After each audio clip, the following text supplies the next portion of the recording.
Welcome back to Anxious Faith. I'm James Burke, and today, excitedly, am joined with the entire Anxious Faith team. So if you're new to Anxious Faith and you might not necessarily recognize these lovely faces, you know who I am. I'm James. I'm the host and producer of the Anxious Faith podcast, but we've got Maddy. Maddy, what do you do around here? Hi, I'm the writer and editor of our blogs and other bits and pieces online. Yeah. And Ethan. Hello, I'm the graphic designer. I do the video edits and the website stuff and socials. Yeah. Everything. Pretty much. He's the one that makes us look good when you guys are seeing our content out there. So it's this is going to be a bit of a different episode this week. It's going to be our last episode for the year, and we wanted to take this opportunity to have a bit of a look back at the year that's been. It's been our first full year of producing Anxious Faith, getting episodes and blog content out there throughout the whole year. So we wanted to take a bit of a time to stop and look back, as kind of people tend to get a bit reflective at this time of year anyway. Look back through some of the episodes, some of the blogs we've shared throughout the year, and just kind of take a moment to see where we've come and kind of re-highlight some of those stories that we've shared. But also, like, we as a team are still all on our own mental health journeys. And there's different episodes or pieces of content that have resonated with us that we might have learned something new for the first time. I know I'm always learning things whenever I interview someone. So we want to just have a bit of a chance to have a bit of a discussion around what stood out to us throughout the year, what's encouraged us. And hopefully it means it's things that might be standing out to you or might be an encouragement to you as well. So yeah, bear with us as we kind of look back at a bit of our year that's been kind of thing. But it kind of gives us also a chance to kind of re-look again at why we're doing this and why Anxious Faith has been going for this year, and we're going to be back next year and going as long as we can go, to be honest. But this comes back down to the heart of what we're trying to do. It's something that Maddy and I have kind of both shared in episodes in both of our stories about just wanting other people to feel heard, right? Yeah. And definitely a big part of, I think, both of our stories was that when we're struggling with our own mental health, we felt alone in that. We hadn't heard other people, especially Christians in the church, talking about how that fits in with their faith, that sometimes it's not a spiritual problem. It is just mental illness, and you can still be coming to God and church and wrestling with him in that. And we really wanted to highlight people's stories of that struggle. Yeah, that's it. We want people to know they're not alone. Yeah. They're not the only ones going through it, even though maybe it feels like that. Mm-hmm. You're not alone. And even if God feels distance in it, he's actually there with you. Yeah. Let's start. We'll start with the podcast. We'll kind of either the video versions or the audio versions, however you guys listen and engage with it. We'll just kind of have a bit of a look back through the episodes that we've done. It's been a pretty exciting year that we've actually done 21 episodes. This will be our 22nd episode for this year, which is pretty amazing. Yeah. We've also recorded a whole bunch of other ones that you'll be seeing in the new year. This year has kind of been a real chance for us as Anxious Faith to kind of really start to share a bit more widely about mental health and our faith. The first episode we had was way back right at the start of the year. Technically even back in 2022. We don't talk about that. It was with Dr. Sarah. So we had a GP that, was amazingly generous enough to give her time and her expertise and answer some of those questions about anxiety, because I think we all know that, hey, this is a mental health thing, but like if you've had an experience of anxiety, you know it can be so physical. Yeah. And so she shared with us about what's going on in our bodies then, which is really cool to actually really understand that, hey, there's, our bodies have been designed this way for a reason, and adrenaline and cortisol are flooding through our bodies and talking about that, hey, this is actually designed for a reason, so that if our bodies need to get ourselves out of danger, it's got the energy and the focus and everything to do that. But the problem with anxiety is that often we're in that state when there is no actual tangible real threat, and we're stuck in that space.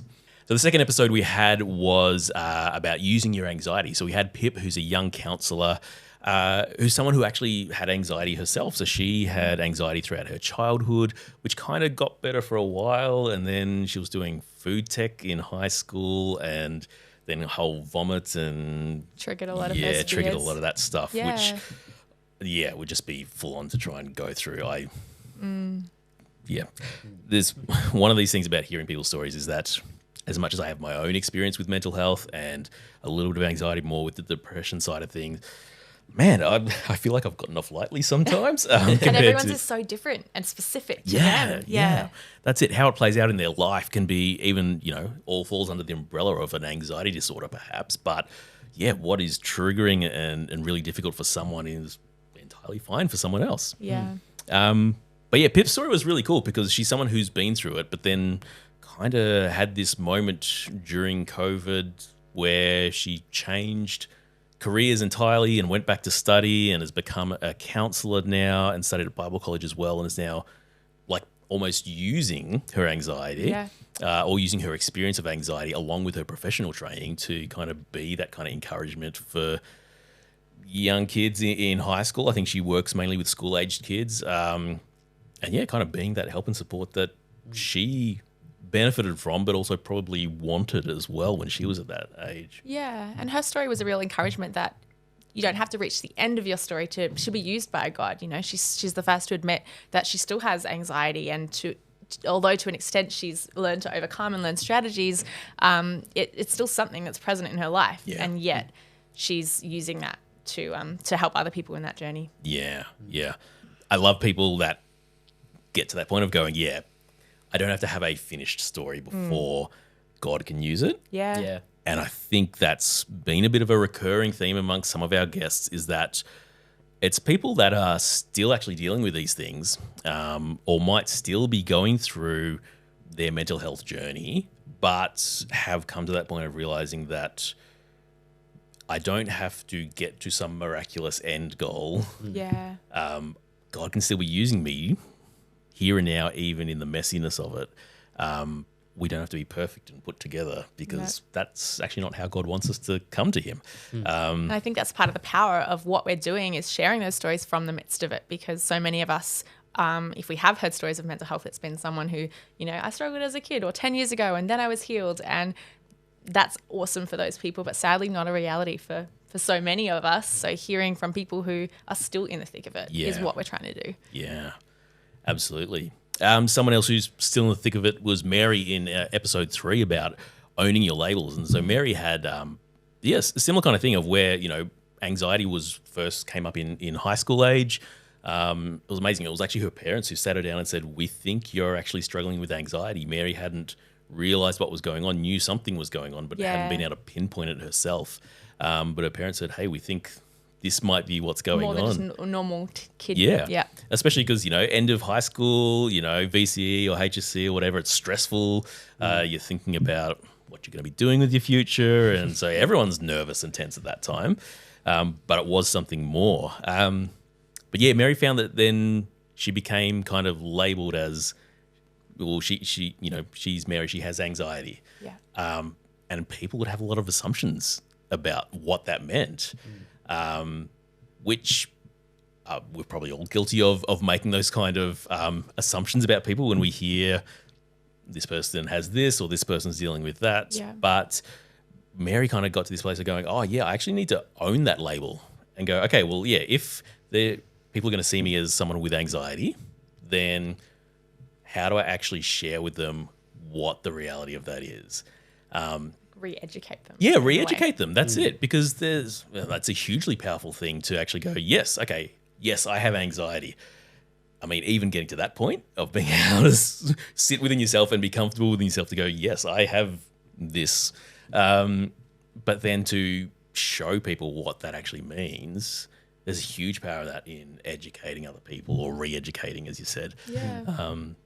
And that's the only way that people would really learn if they haven't had their own experience, right? Yeah. Because otherwise, you're just going to have those assumptions in your head of what anxiety is or depression or whatever it might be. And what they're capable of as well. Yeah. The fourth episode was with a pastor. Jordan, he's a youth pastor here in Melbourne who suffered burnout, and which is something, sadly, that is not uncommon for people in pastoral or ministerial roles. Yeah, so Jordan had, as in his role as a youth pastor, just got so completely burnt out in trying to do all the things that comes with, leading a group of leaders, looking after a bunch of kids, feeling that weight of their kind of spiritual responsibility and all those kind of things. How do you say no? Exactly. And even just the day-to-day logistics of running programs and all that kind of stuff. He's a young dad as well. And so, that means that family life is probably busy as well. And his burnout got him to the point of where anxiety kicked in a huge way. He really had to stop and take a step back from things for a little bit. Had to go and seek professional help, which was, he kind of was like, oh, yeah, okay, I'm at that stage.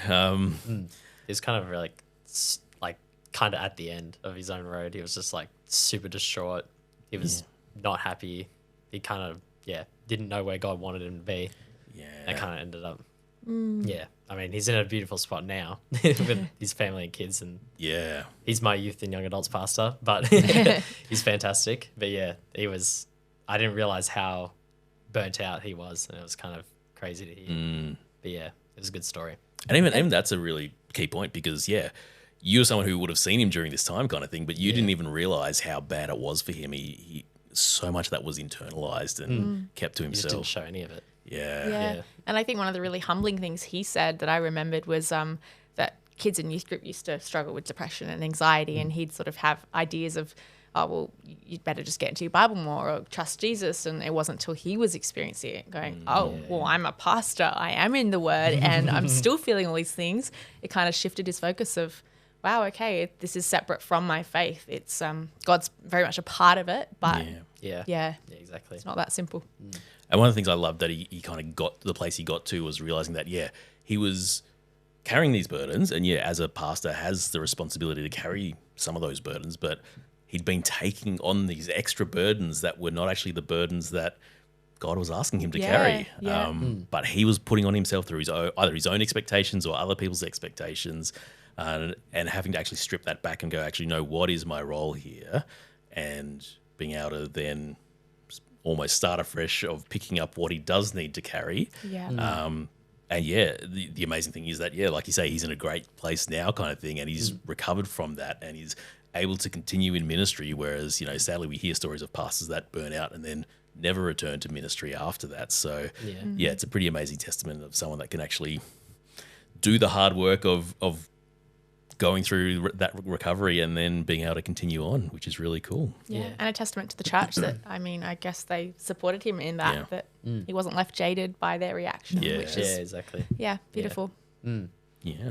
Cool. Yeah, so the next episode was with Dr. Sarah again, who we had in episode 1. So she's the GP. But this time she wasn't really so much speaking as a doctor, but talking more about from her own perspective. And she's planted churches with her husband and is involved in ministry at their church and things like that. And so talked about how we can kind of stop avoiding our anxiety.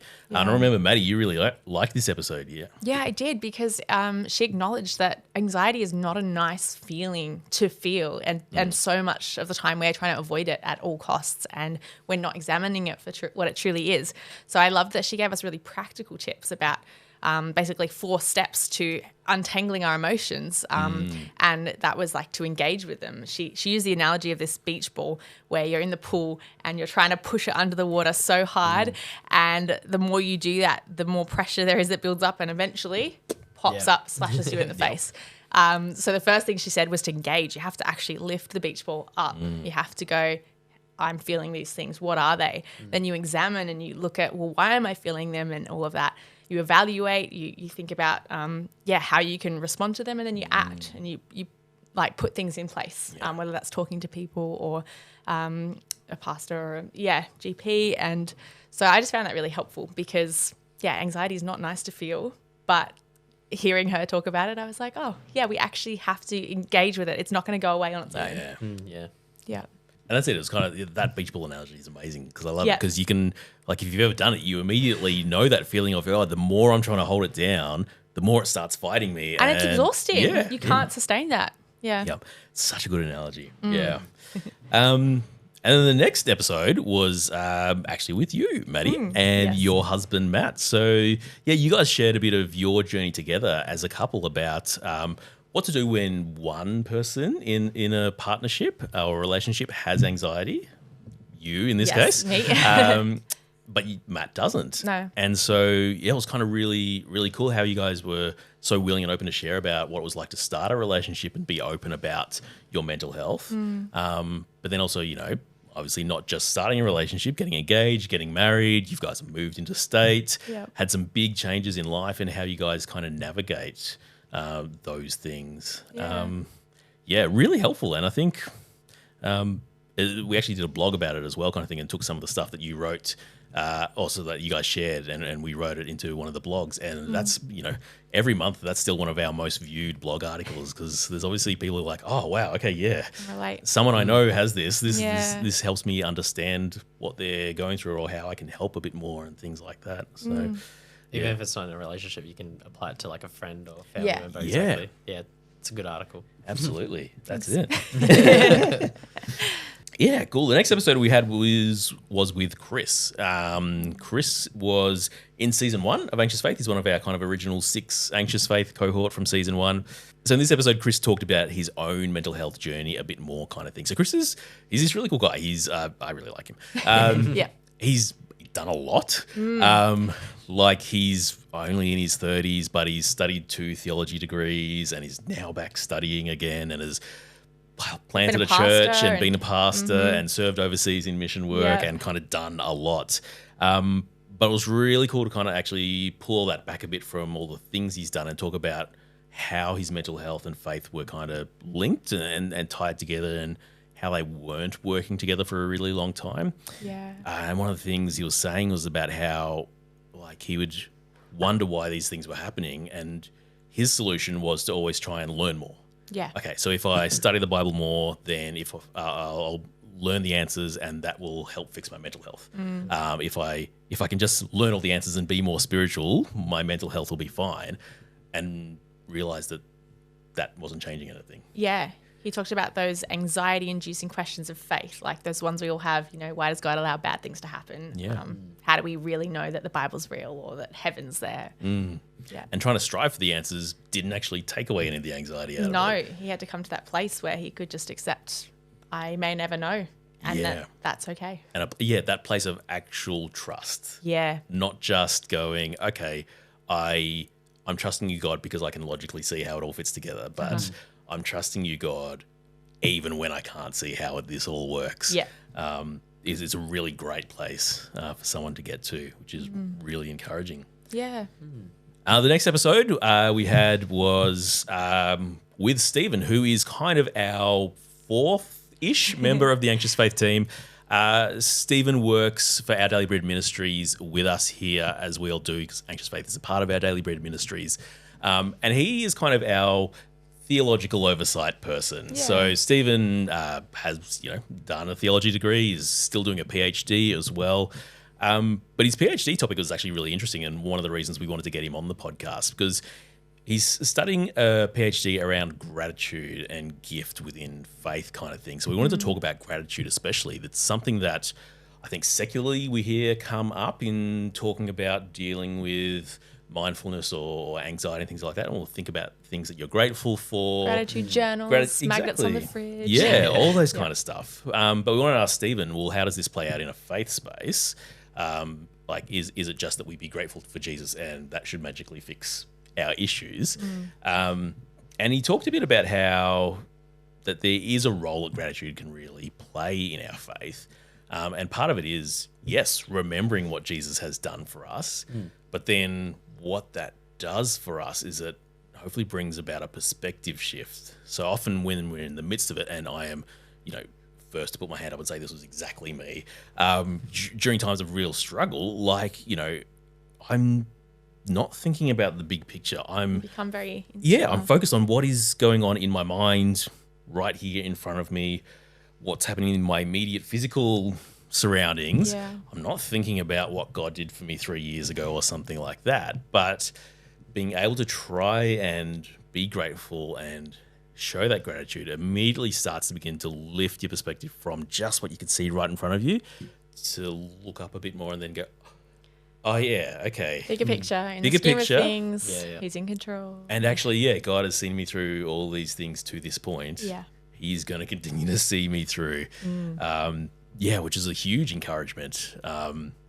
and one of those annoying episodes that kind of made me have to sit up and pay attention to what was going on in my own life a little bit. But yeah, Stephen, we love having Stephen on. He actually listens to all the episodes before they go out and everything like that. So he is our fourth member, as much as he's not technically part of the team. And then Stephen did a really interesting thing for us with the next episode. He flipped the tables on me, and Stephen actually interviewed me for the next episode. So yeah, this was something that you two and Stephen came up with and came to me and said, we want to interview you.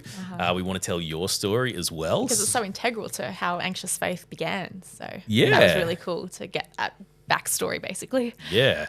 And so annoyingly for Ethan, I sat and waffled for about 2.5 hours with Stephen, and Ethan had to then try and cut that down into a 45-minute episode.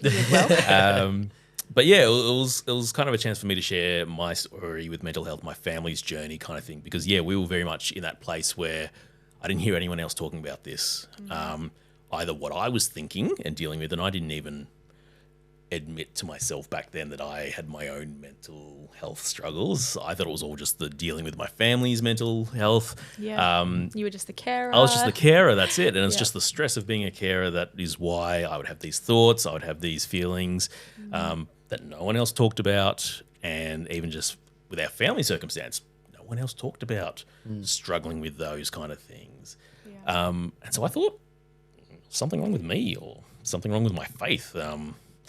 Yeah, but have since learned, and I'm still learning, about how, it is nothing wrong with me. And one of the key things for me was relearning the story of Elijah in the wilderness and, coming from a big high of defeating the prophets of Baal and then being on the run because he's afraid of Jezebel. Exactly. Jezebel's saying, I'm going to hunt you down and kill you, and he's on the run, and he gets to the point where he's suicidal and he's sitting down under a bush and asking God to end his life. Yeah. I'm like, wow, okay, if Elijah, one of those kind of, top tier prophets. Yeah, exactly. If he's feeling that, but also like if, God ordained that to be recorded in the Bible for us to read as well, there's got to be a reason for that. Yeah. And realizing that, if someone like that can feel these things that I've felt before, it's probably actually okay, and there's probably not something wrong with my faith. And I love that that's been a bit of a recurring story that other people have brought up as well. It's kind of like our own little club of solidarity of people that have been impacted by Elijah. Yeah, feeling that way. And then also God also just saying rest and eat. These are some of the physical things you need right now because you're feeling that way. Which I think speaks to the fact that as much as mental illness is in our head, it is also so physical. And God knows that. And he knew that, Elijah, you need to eat and sleep. Yep. And sometimes that's all we need. Yeah. And even better than Elijah wakes up and then eats and sleeps again because he still needs to rest. Yeah. Which is a really cool lesson. I think that all of us probably need to learn a bit more. Well, I do at least. The episode after that was a really cool episode because it was probably one of the first times we branched out from anxiety to depression in terms of looking at different mental illnesses. And we looked at OCD a little bit. And we looked at it with Jemima, who is actually Ethan's girlfriend. My girlfriend. So do you want to chat a bit about that one? So it's been roughly 3-4 years now. But yeah, she just struggled with knowing what to do. Like, was God there? Her friends praying for her, and her friends not actually, like, friends asking if the prayer helped, and her just being like, didn't know what to say. Do I say yes like and just make them feel happy? Or do I just tell them the truth and say, no, it didn't? And yeah, knowing where God was in that with her, it was a bit, difficult for her to understand where he was. But yeah, she's doing a lot better now, which is fantastic. But it's still a struggle today, which, Which again, is one of those things where we love that it can still be something. Well, we don't love that it's still a struggle. But love the place that she's gotten to where she's able to reconcile it a bit more in her own head that, God hasn't answered those prayers of healing that all my friends or family have prayed for kind of thing. but God is still good. Yeah. And I think one of the things from Jemima's story that really stood out to me was that when she said, friends and people at church coming up and saying, let me pray for healing. And she said, I just wished that someone would say, what else do you need prayer for? Or what else can I do to support you? It was all about, let's just get you past this mental illness, and not about, well, maybe this will be with you your whole life. We don't know. And if it is, how can we support you in that? How can we learn more about it so that, we know how we can be there for you? That really stood out to me, that the end goal isn't always the healing in the here and now in this life. Yeah. It was also a good episode too, that it was just like good to be able to break down what OCD actually is, and not just, I'm too clean, I gotta fix this little thing. Everything lined up straight. Everything lined up straight. It's actually can be heaps of things, and it was good to actually break that down. And it's been helpful for me, for my friends to go, why does Jemima have it? Like, what is OCD? Have you seen her room? It's and then me actually go, no, this is actually what it is, and I sent them her video, and they watch it. That's and cool. That's so cool. Yeah, and they've actually had an understanding of it, which is good. Yeah. Yeah. I didn't have an understanding of it really until she just broke it down so simply. The obsessions and then the compulsions and the intrusive thoughts and that whole conversation. Yeah. And how that differs from normal intrusive thoughts that we all get at some point, as opposed to the recurring, persistent OCD. Yeah. So the next episode was then we had Chris back again. And this time, we wanted to talk about, like I said before, he's studied 2 theology degrees, but he's now actually back studying again, and he's studying psychology. So wanted to kind of talk with someone who's sat in both camps, so to speak, about, hey, is there actually a bit of a tension between faith and psychology? Because, I know people that have been worried or hesitant to see a psychologist because they think it might be something that might be detrimental to their faith, or the psychologist might tell them something to do something that is kind of goes against what they believe. We wanted to talk about, someone who's actively studying this, but already has done a whole bunch of theological study and pastored a church. Why would you then be going to study psychology?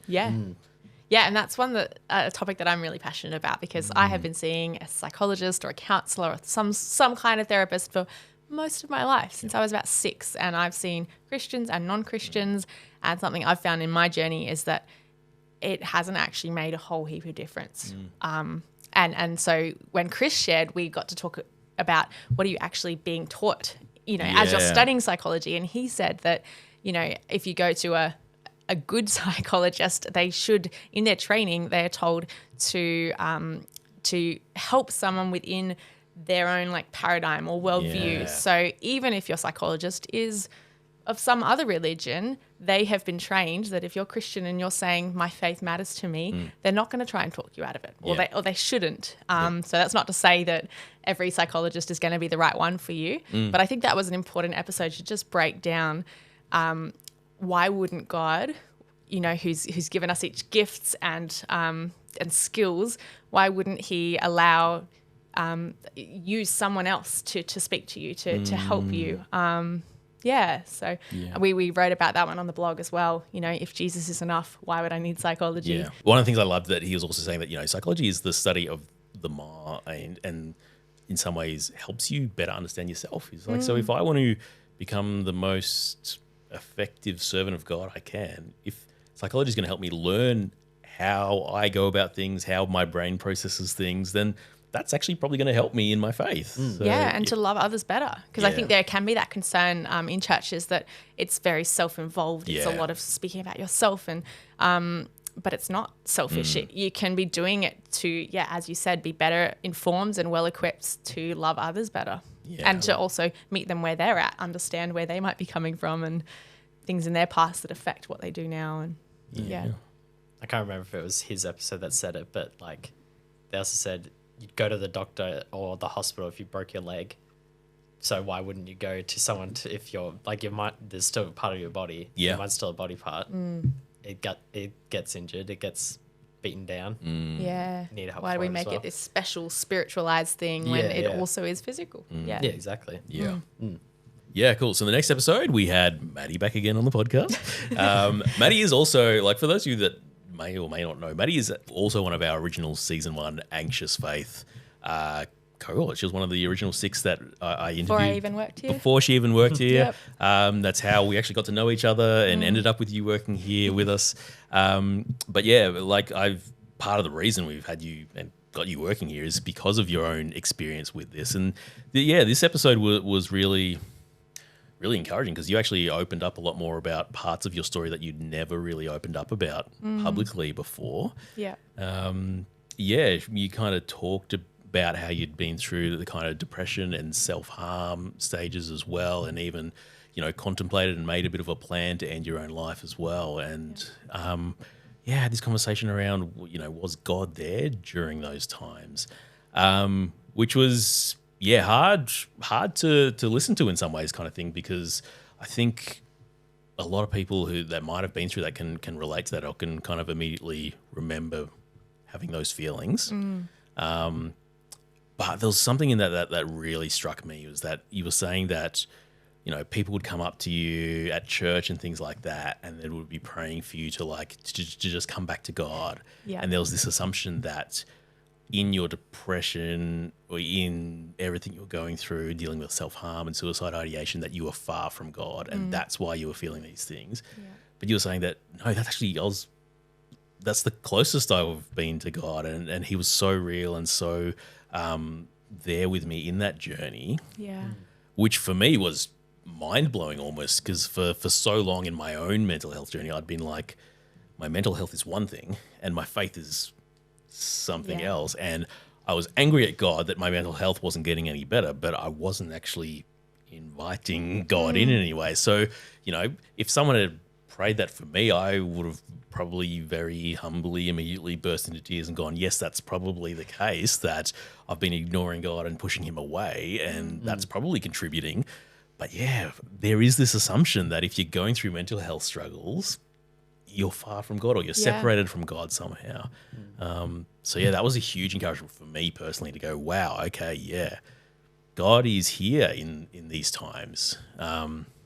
For me, it felt like he wasn't, but for you, it very clearly felt like he was, and he was there with you. And yet that didn't preclude me from getting to that dark place. Yeah. I think that kind of shocks a lot of Christians, because we like to think that if we're close to God, everything's all good. But I was there to say, no. Actually. Sorry. Yeah. The next episode we had with was with Harrison from New Zealand. So he's our first Kiwi guest. We're excited to have someone from across the ditch on our podcast. Yeah. Harrison's a youth pastor over at a church in Auckland. And he's also had his own journey with anxiety. But we found out about Harrison because he'd kind of been very open about his mental health, but not just with other people. He'd kind of decided that as a youth group, the whole youth group needed to be open about mental health. Yeah. And so he decided to run a term-long series about mental health with his youth. Where his youth were asking for it as well. Yeah, that's it. So he knew it was something they were all going through. But I think the way he approached it was really incredibly brave, where he and a couple of other leaders basically sat down in front of the youth and said, this is us. We also deal with these kind of mental health struggles, and they were able to share their own experiences and share how their faith is actually a help for them and kind of a light in that darkness at times, kind of thing. And just the change that brought about in his youth, where they're just like, this is amazing. Can we talk about this more? Can we do mental health month every month? And then I think the church, the whole congregation decided to do a series on wellness, and part of that was mental health as well. And that just is so refreshing to hear that people are engaging in these conversations. Yeah. And that was the really cool thing that he was saying, that afterwards it meant that the people that were struggling were so much more willing to actually say, hey, I'm struggling. Either I need some help, or can you just journey through this with me? Which resonated hugely with me, because it's that whole taking away that feeling of being alone. Yeah, letting people know that, hey, this is stuff that so many people are dealing with. And it bridges that gap. It allows, having those conversations then means it's so much easier when you're in that space. I know Harrison said that when he was struggling, like he's on staff at church, and he was able to just say to his boss, I'm really finding it hard. And they said, hey, let's take this off your plate. And they were there for him because they got it. And I think if you don't talk about it, you don't get people who can make those. Yeah. A boss who actually gets it and says, no, I'm going to take that from you. You need to rest and recover. Yes. Is huge. And love the fact that they've gotten to that point of having that openness in their church and staff community. And then we had Dr. KG from the Centre of Theology and Psychology here in Melbourne, which is part of the Melbourne School of Theology. He's a psychiatrist, worked for, 40 odd years as a psychiatrist, both in the UK and here in Australia, and has, worked at some relatively high levels as well, like informing government policy on mental health and things like that as well. But he's also a man of faith and is kind of semi-retired now and is spending his time trying to fight the stigma of mental health in the church. And so, we kind of sat down and got to ask him a whole bunch of questions of someone who's worked in this space for so long about, what is the actual medical mental health side of things from a psychiatrist's perspective.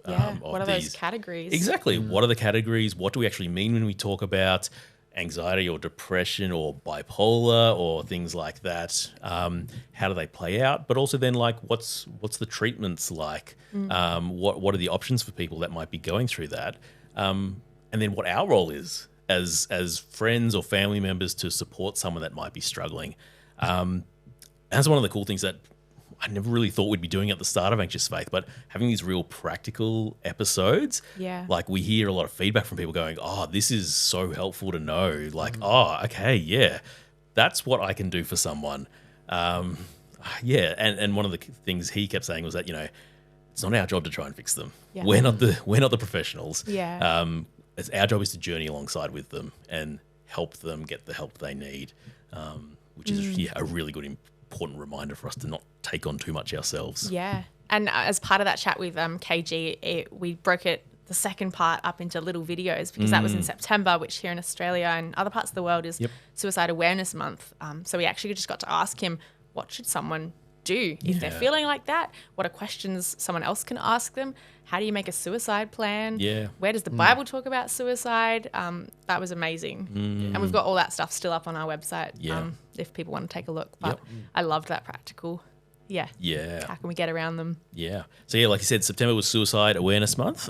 So we decided to focus all of our content on suicide, which I think, if we say that mental health hasn't been talked about enough in the church, suicide's probably a whole nother level again of hasn't been talked enough in the church. Yeah.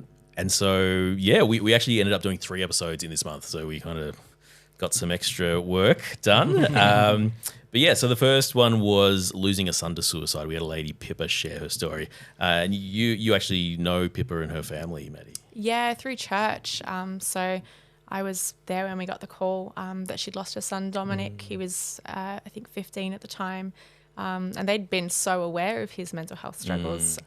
She's a teacher. Her husband is a nurse. And so of all the people, to be around him, they got it. They knew they were trying to get him help. He was on a waiting list for psychology. And that was part of the tragedy, was that even with all of that. So she really talked about just her journey of grief and doing that in the church and that messiness, and talking about how God is no less with us in that messiness.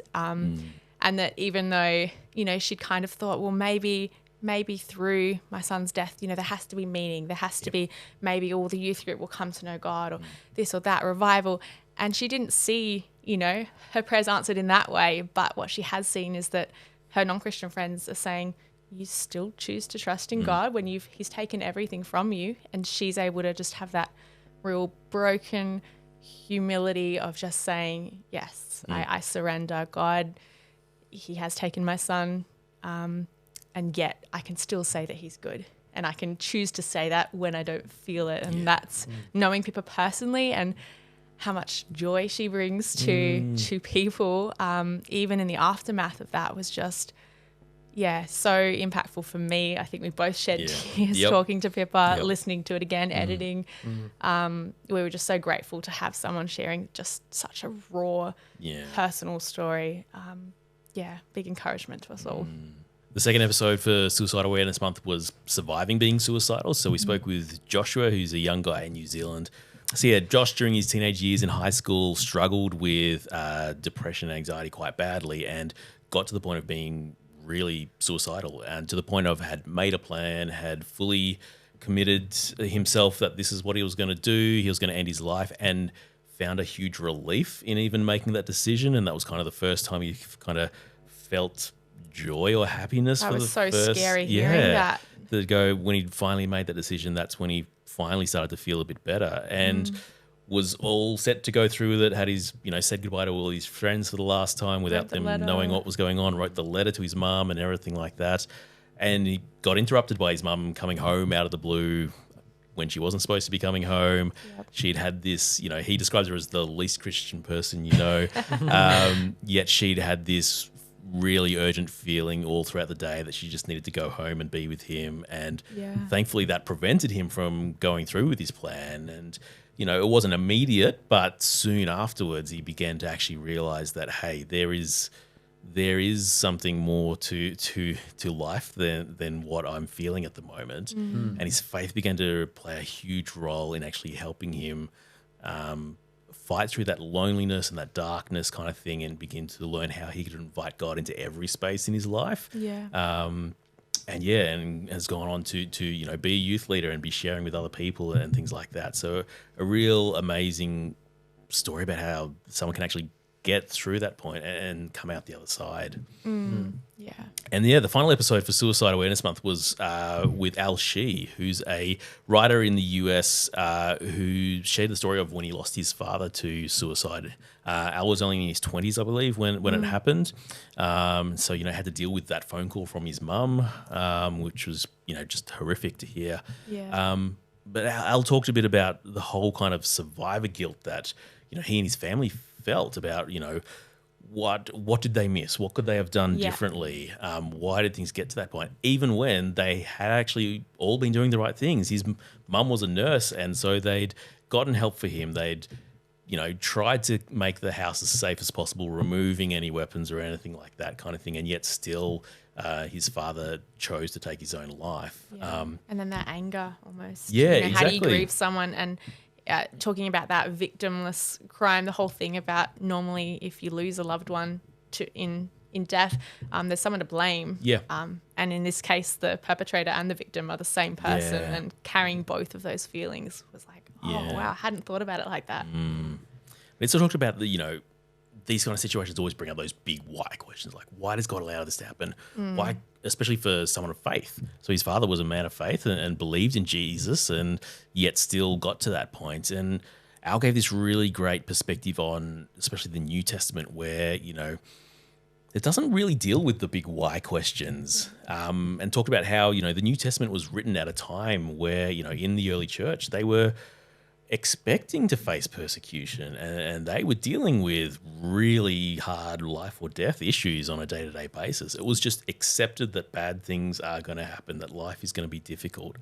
The focus is instead is, what's God doing in this space? Yeah.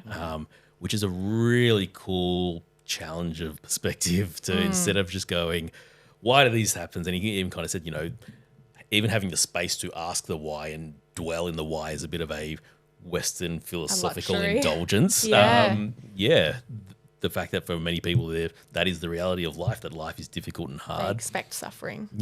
So it was a really good encouragement to go, oh yeah, there is more going on than just what we sometimes face in our life, but God is still at work. That's it. Even in these difficult things, God is still at work. Yeah, he's done something about it, which is Jesus. Yep.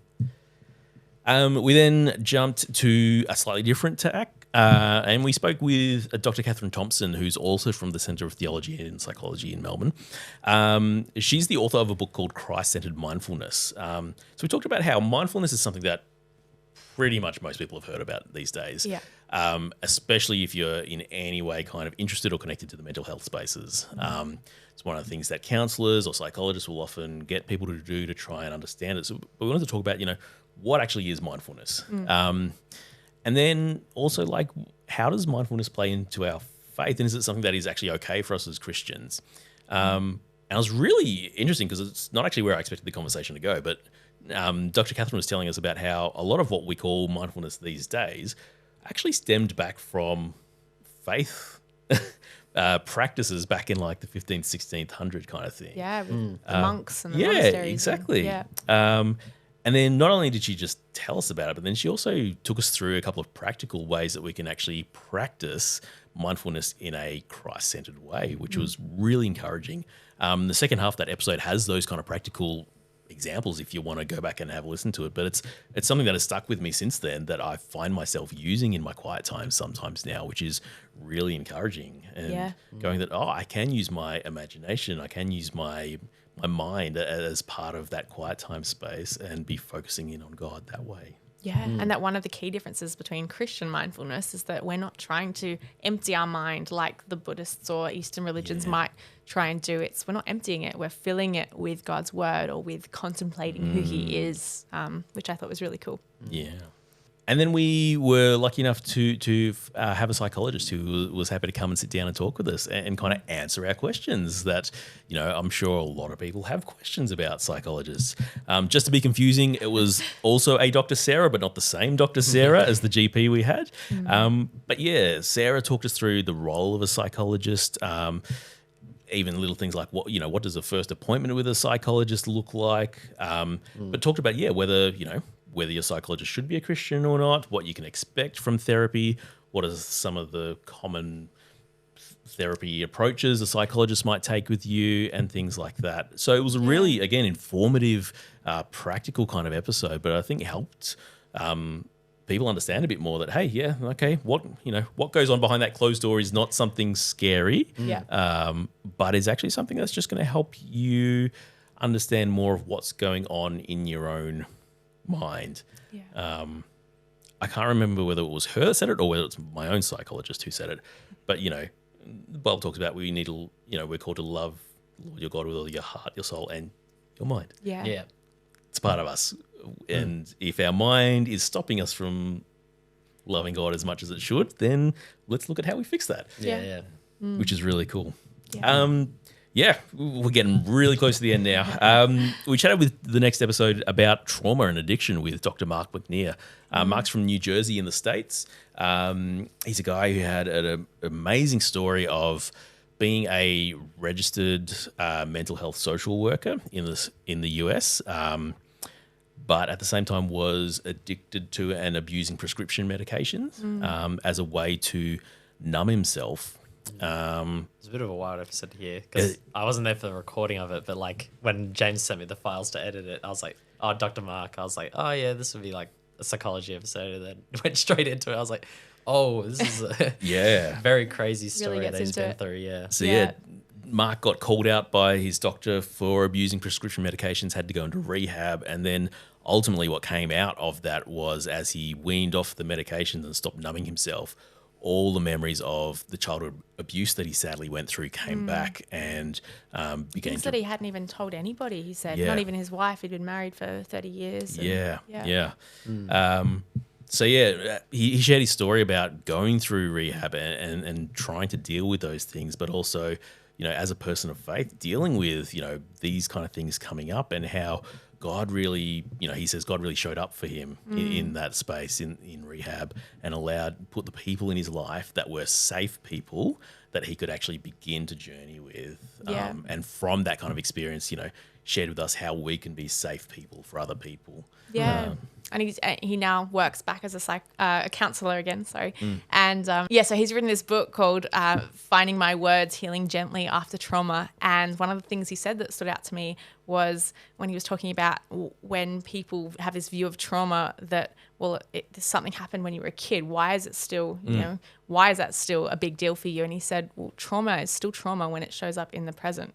And then the last episode we just shared, before this one comes out, was with Mary.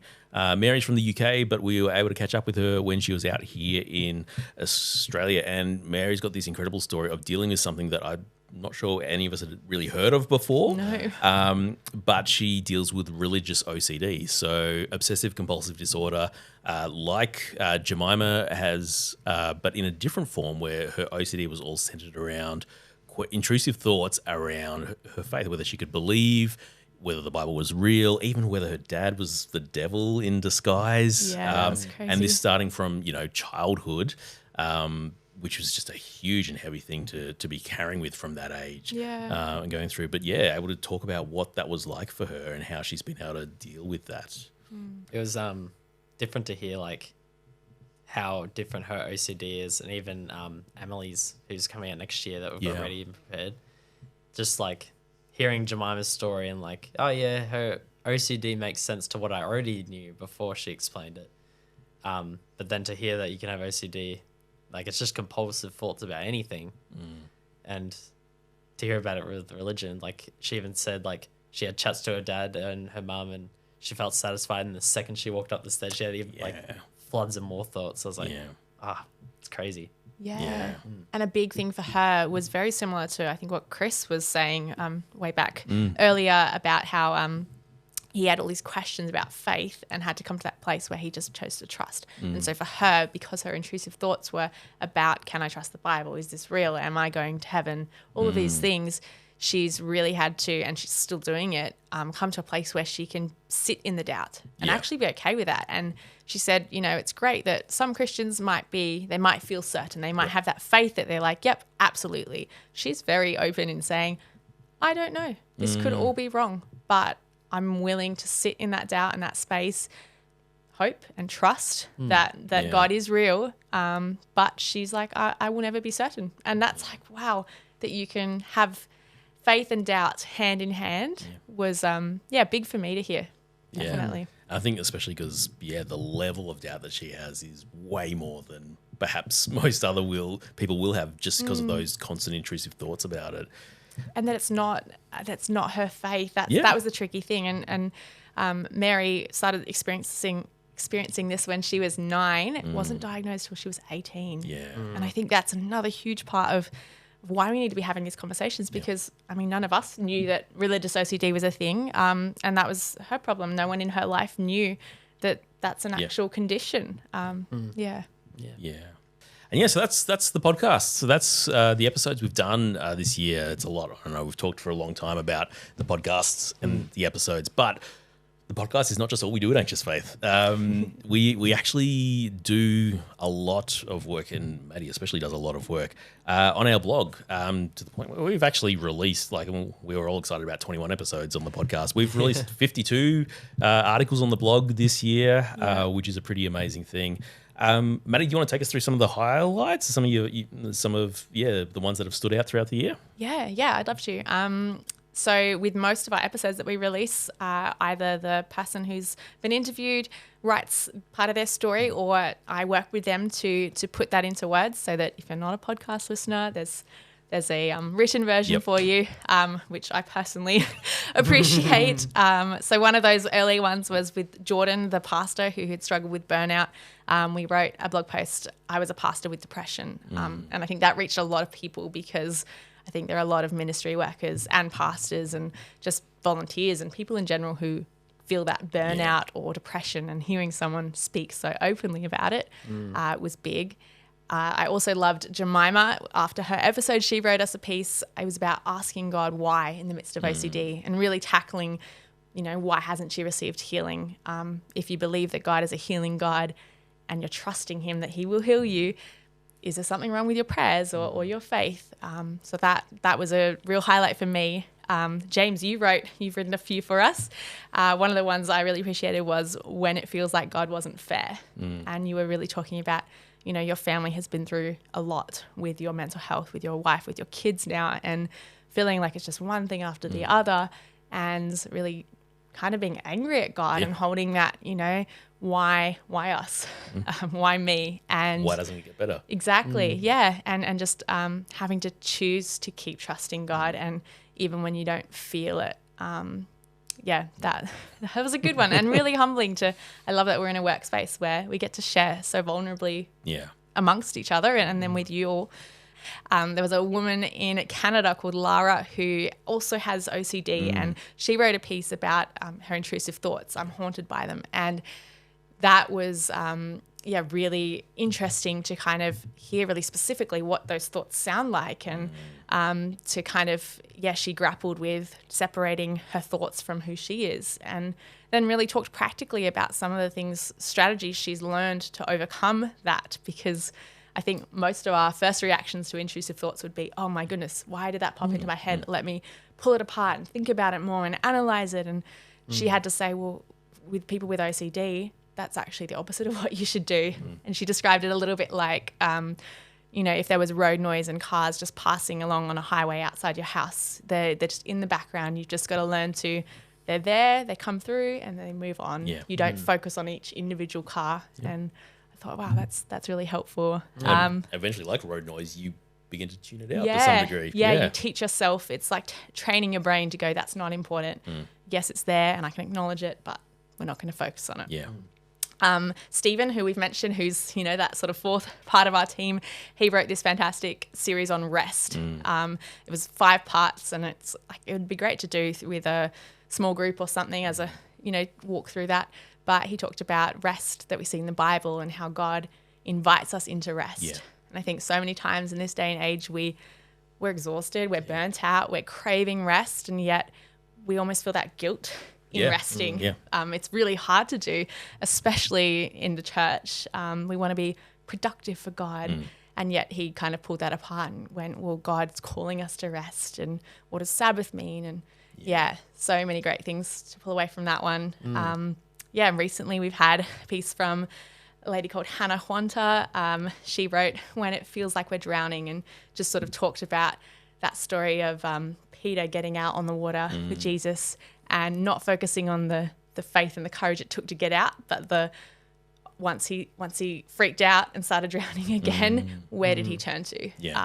And I liked that she sort of took that different spin on that story we'll hear. There's another woman called Tiffany who's in the US, and she's struggled with clinical anxiety for years, and she's now a teacher. And she wrote, clinical anxiety isn't what the church thinks it is, and really challenged some of those things that, that churches and believers can think about anxiety, and just, broke that all down really and said it for what it is, which I appreciated. And a final one was a man called Akos here in Australia. He wrote, as a Christian bloke, here's what I've learned about dealing with difficult emotions. And he just went bam, bam, bam.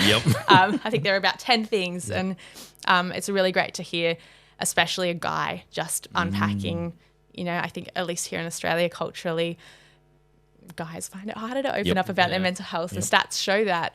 So to get him to just speak into that. Yeah. You even look at the number of female guests we've had sharing their stories versus male guests sharing their stories. And so if you're a guy out there and you'd like to write for us. So those are just a couple. Obviously we've got 52 blogs on the website, but if you've got one particular interest, you can just search on the blog and all those ones will pop up. Yeah. And like you said, we're always looking for people to write for the blog. So if you are interested in sharing your story, but you're like, well, I could never sit and be interviewed or be on a video or something like that, but you want to write, then please get in touch with us. You can email us at anxiousfaith@odp.org anytime, or you can use the contact form on our website. But we'd love to hear your story and share your story how we can. And even if you're not a writer, I would just say that that's my job. So if I've had plenty of people who go, I have a story, but I don't know how to put it into words. That's awesome. I would love to work with you to share that. Because ultimately that's a big foundation of Anxious Faith, is sharing other people's stories who have had this first-hand experience of journeying through mental health and faith. It's great that we have these episodes every now and then with the experts that can teach us some new things. But I think one of the things we don't want to ever lose at Anxious Faith is the power that comes from people sharing their own testimonies and their own stories about how even amidst their mental health struggles, God is still there. God is still present. God is still working in their lives, and how they are able to work through that. I continually find myself getting encouraged by just hearing how people are persevering in their faith and different ways they persevere in their faith and the different ways God is working through their circumstances. And it's different for each person. Like it might be, these people all have an anxiety disorder, but what one person shares in their story and what has made a difference for them in their faith might be something completely different to what someone else has shared. Yeah, I'm always struck by how we can glean, absolutely, even just amongst us listening to the same person, we all take away something different. Yeah. And so we're going to take a bit of a break over the Christmas period and over January. We are going to spend some time as a team so we can start working on new content for next year, but also, as we're trying to learn that rest is important to make sure that we do rest. But yeah, we've kind of shared a bit about what we've appreciated from this year and some of our highlights from this year. We'd love to hear from you all as well. So in the comments, on socials, on email, however you want to get in contact with us, I would love to hear, if there's episodes or blogs throughout the year that have encouraged you or helped you think about something in a different way. Please let us know. We'd love to hear, how what we're doing is actually helping people. We love the comments we get on socials. We love the emails we get from people. I think one of the recurring themes that always comes through and really just affirms within me that this is why we're doing this is the people that reach out and say, thank you so much for talking about that. I thought I was the only one. Yeah. Every time we get one of those emails or messages, I get a little bit emotional because I'm just like, that's where this has come from, and that's what we want to continue to be doing. And that means that we need to keep talking about mental health and faith. And so we also want to hear from you, are there topics you want us to tackle? Are there certain different angles on mental health or faith and things like that you want us to spend some time creating some content on, finding people to interview, writing some blog posts about it, doing some video content about it, whatever it might be. If you've got ideas, we'd love to hear from you. Or suggestions of if you know someone, or yourself if you want to volunteer. That's it, yeah. If you want to share your story, if you know someone who's got a great story that would be an encouragement to share, then we'd love for you to get in contact with us. And we're going to have a survey on our website as well. So if you head to anxiousfaith.org and hit the contact button up the top, we're going to have a little survey there, a little form that you can fill out for suggestions and ideas, so you can kind of let us know what you'd like to hear us keep doing in the future. But we're going to start working on news stories. We've already got several interviews either already recorded or lined up to interview people that are got a backlog of articles to edit for the blog. And there's new things we want to look at doing next year as well. Maybe start diving a bit more into some passages from the Bible from a mental health perspective and what we can learn from then. So we're really excited about doing that. The biggest thing we'd ask is pray for us. We'd love for you guys to be a part of this community with us. We've all got our own journeys with mental health. We're not the experts. So pray for us as we're doing this, that, God will continue to use us sharing our own stories and other people's stories to encourage you, because it encourages us. And we want to be building this community where mental health is not taboo. We can talk about these things openly. We can encourage and support each other and encourage people to persevere in their faith, to dive more deeply into their Bibles if they haven't been, and start to see how God is actually working in their lives and through their mental health, even if it doesn't feel like that. So, from all of us here, thank you so much for being a part of our community this year. We're looking forward to continuing next year and continuing to share more stories of what God is doing in this space in the new year. Okay, bye. Merry Christmas. Bye. Merry Christmas.